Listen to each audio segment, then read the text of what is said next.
আসসালামু আলাইকুম, সকলকে স্বাগত জানাই আমাদের টেক চ্যানেলে।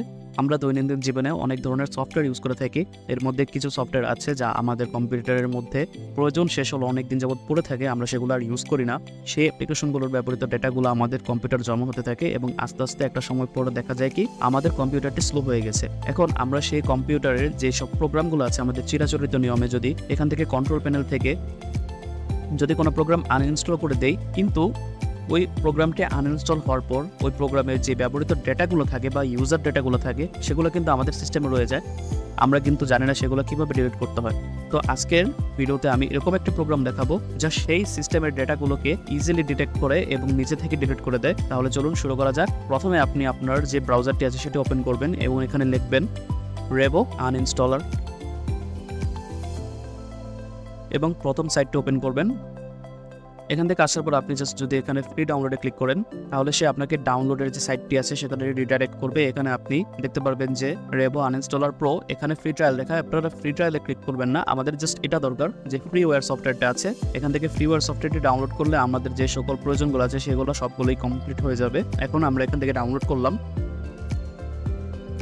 এখন চিরাচরিত যে সকল অ্যাপ্লিকেশনগুলো আমরা সবসময় ইনস্টল করে থাকি ঠিক একই নিয়মে এটি ইনস্টল করব।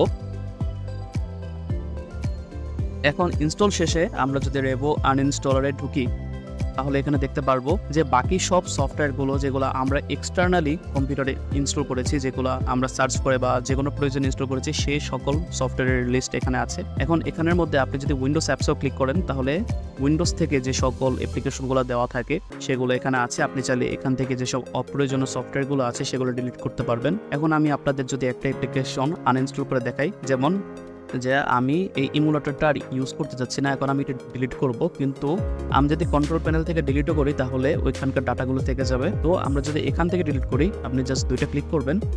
কিন্তু এখানে আরেকটি সুন্দর ফিচার হচ্ছে যে আপনি যে কোনো প্রোগ্রাম আনইনস্টল করার আগে সেটার একটি রিস্টোর পয়েন্ট তৈরি করে রাখতে পারবেন। ধরুন যে কোনো একটি অ্যাপ্লিকেশন আপনি ভুলবশত ডিলিট করে ফেললেন, যার কারণে আপনার সিস্টেম ঠিকমতো রান হচ্ছে না, আপনি চাইলে আপনার কম্পিউটারটি অন করে পুনরায় ওই আগের জায়গা থেকে সেটি রিস্টোর করতে পারবেন। তাহলে দেখা যাবে কি আপনার যে সমস্যাগুলো ছিল সেগুলো আবার পুনরায় চলে যাবে এবং প্রথম স্টেটে যেমন আপনি ইউজ করতেন সেরকমভাবে ইউজ করা যাবে। তো আমার এটার দরকার নেই, আমি কন্টিনিউ করলাম।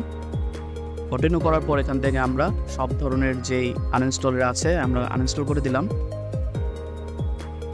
এখন যদি আমি আপনাদের দেখাই, আপনারা তো দেখতে পাচ্ছেন যে অ্যাপ্লিকেশনটি আনইনস্টল হয়ে গেছে, কিন্তু আমি এখান থেকে যদি স্ক্যান করি অ্যাডভান্সে যে তাহলে এই যে দেখেন এই অ্যাপ্লিকেশনটির ধারা কতগুলো ফাইল আমার সিস্টেমে রয়ে গেছে। এখন এই ফাইলগুলো কি আপনি কখনো ডিলিট করতে পারবেন না। তাই এখান থেকে আপনি সিলেক্ট অলে ক্লিক করলে, এখান থেকে ডিলিট বাটনে ক্লিক করলে সে নিজে নিজে এই সকল ফাইলগুলো ডিলিট করে দেবে এবং আপনার যে ট্যাম্পের মধ্যে বা যে রিসাইকেল বিনের মধ্যে যে আছে এগুলা সব ফাইলগুলো সেখানে গিয়ে জমা হবে। এখন আপনি জাস্ট এখান থেকে যদি ফিনিশ দিয়ে দেন, আমি যদি আরো কয়েকটা অ্যাপ্লিকেশন দেখাই, যেমন এটারই আরো অনেকগুলো সার্ভিস আছে, এগুলো আমি সব আনইনস্টল করে দিলাম, স্ক্যান করলাম। কোনো ল্যাপটপার থাকলে সেটিও আমরা ডিলিট করে দিলাম। এভাবে ডিলিট করলে দেখা যায় কি আপনার কম্পিউটারের মধ্যে সেই অ্যাপ্লিকেশনটার কোনো ট্রেসই থাকবে না, যার কারণে আপনার সিস্টেম সবসময় ফ্রেশভাবে রান হবে। এখন আমি যদি অ্যাপ্লিকেশনটি ক্লোজ করে দিই তাহলে আপনারা দেখতে পারবেন এই যে রিসাইকেল বিন, এটি ওপেন করলাম এবং এখানে এই যে ব্লুস্ট্যাক্সের যে ফাইলগুলো আছে সবগুলো ফাইল এখন এখানে জমা হয়ে গিয়েছে। জাস্ট এখান থেকে আপনি এমটি রিসাইকেল বিনে ক্লিক করবেন এবং শেষ, আপনার কম্পিউটার থেকে সব যত ধরনের ডেটাগুলো আছে এবং ফাইলগুলো আছে ঠিকভাবে আনইনস্টল হয়ে গেছে। তো এভাবে আপনি সঠিক নিয়মে একটি অ্যাপ্লিকেশন বা সফটওয়্যার কম্পিউটার থেকে আনইনস্টল করবেন, তাহলে কখনো কোনো সমস্যা হবে না। তো ধন্যবাদ আমার সাথে থাকার জন্য, আশা করি ভিডিওটি আপনাদের হেল্প করবে। যদি ভিডিওটি ভালো লেগে থাকে তাহলে অবশ্যই চ্যানেলটি সাবস্ক্রাইব করবেন এবং আমাকে কমেন্টে জানাবেন যে আপনাদের আরো কি ধরনের ভিডিও আনলে সুবিধা হবে। ধন্যবাদ আমার সাথে থাকার জন্য। আসসালামু আলাইকুম।